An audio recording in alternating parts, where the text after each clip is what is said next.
મોડેલે મિત્રતા નકારતા યુવકે social media પર ફેક એકાઉન્ટ બનાવી તેના બીભત્સ ફોટા અને તેમની આપત્તિજનક વસ્તુઓ વાયરલ કરી હતી, જેના કારણે સાયબર ક્રાઇમ સેલ પોલીસે આરોપીની ધરપકડ કરી છે।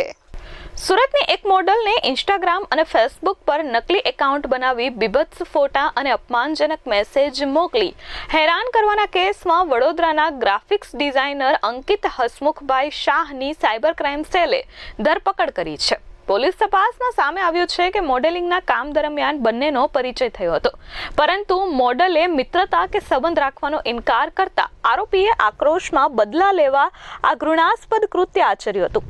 આરોપીએ પોતાની પ્રોફેશનલ સ્કિલ્સનો દુરુપયોગ કરી મોડલને બદનામ કરવાનો પ્રયાસ કર્યો હતો। તેણે ઇન્સ્ટાગ્રામ અને ફેસબુક પર અનેક નકલી એકાઉન્ટ બનાવ્યા હતા, જેમાં મોડલના ફોટાને પ્રોફાઇલ પિક્ચર તરીકે વાપર્યા અને એડિટ થયેલા બીભત્સ ફોટા તથા અપમાનજનક લખાણો મોકલ્યા। આ ઉપરાંત અલગ અલગ વોટ્સએપ નંબર અને ઈમેલ આઈડીનો ઉપયોગ કરી મોડલ અને તેના પરિવારને બદનામ કરવાનો પ્રયાસ કર્યો હતો।